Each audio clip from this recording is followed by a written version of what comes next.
Translation exposure. Translation exposure emerges on account of consolidation of financial statements of different units of a multinational company. That is, consolidation of accounts of parent company and its subsidiaries. This is done to find out the overall profitability of the company so that efforts will be directed towards profit maximization. Also, it is undertaken to evaluate the comparative performance of different subsidiaries. The consolidated figures are recorded in the home country's currency at current rate and historical rate of exchange. For example, if the parent company is located in the US and the subsidiaries are located, for example, in India, Japan and Britain, the accounts of the parent will be recorded in US dollar, while the accounts of the subsidiaries will be recorded in rupees, yen and pound respectively. All the subsidiaries' accounts figures will be converted to US dollar at historical rate and current rate of exchange.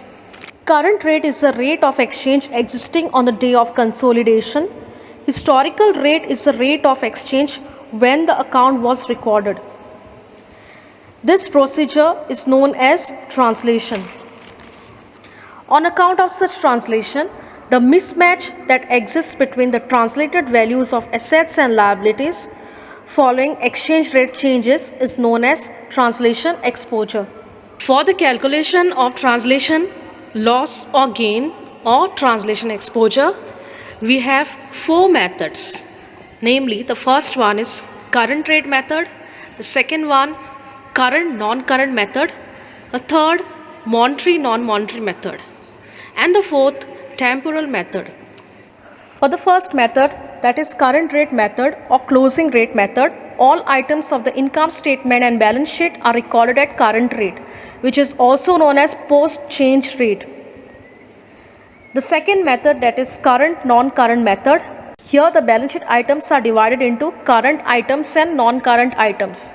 The current items will include current assets and liabilities, which will be recorded at current rate. The non-current items include fixed assets and long-term liabilities, which will be recorded at historical rate. Third type of method is monetary non-monetary method.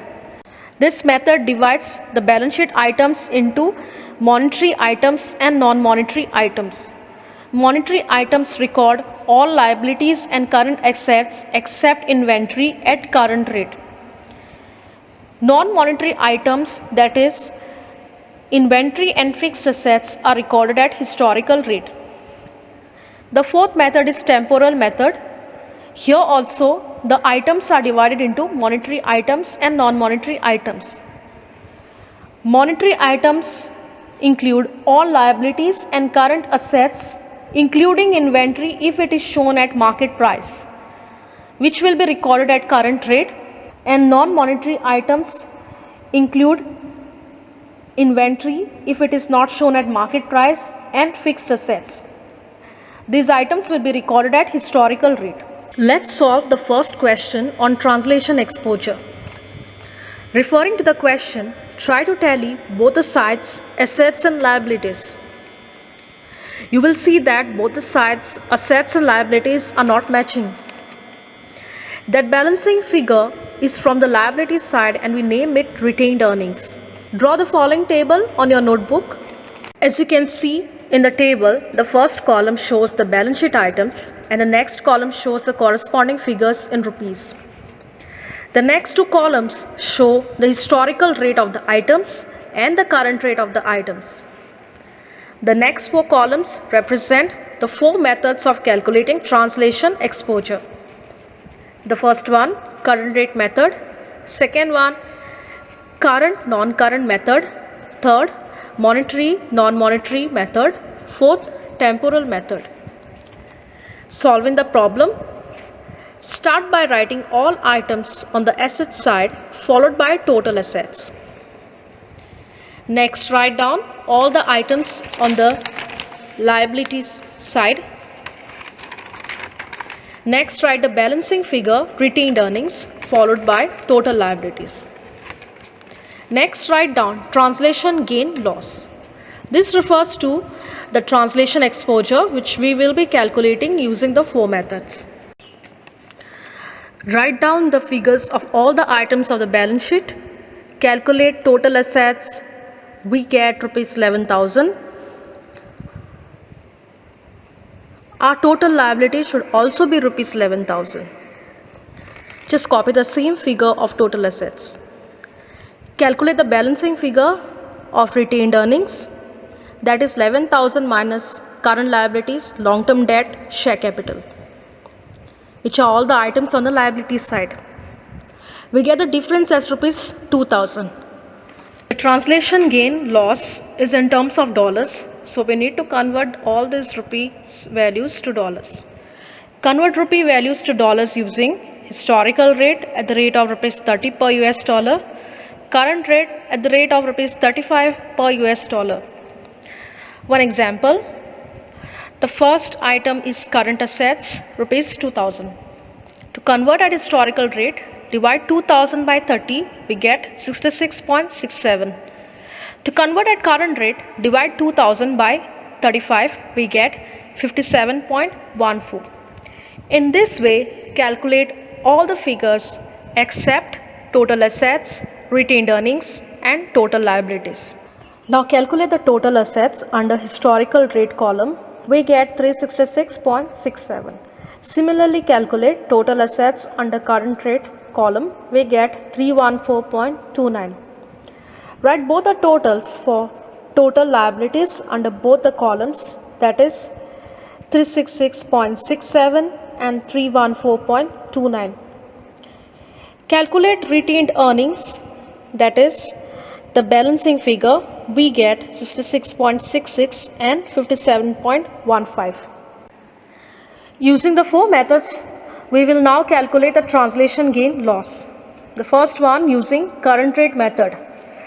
Copy the entire column of current rate figures in the current rate method.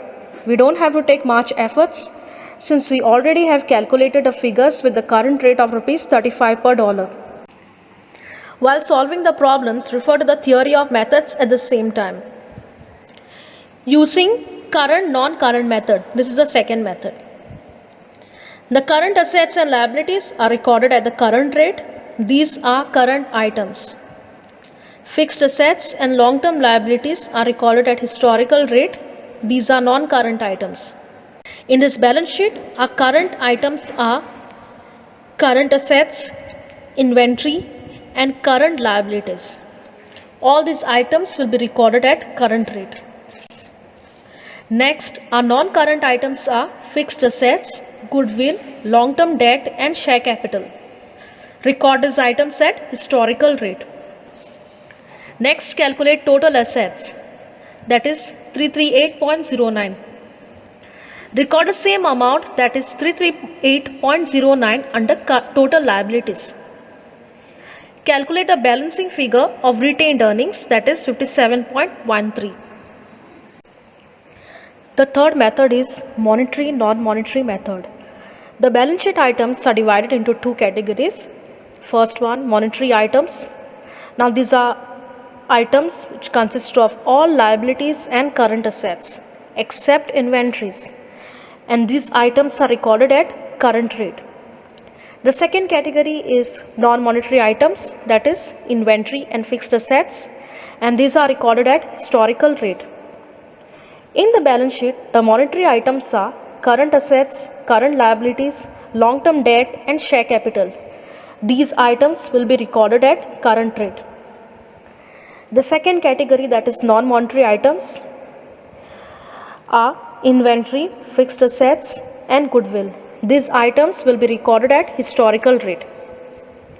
Next, calculate the total assets, that is 357.13.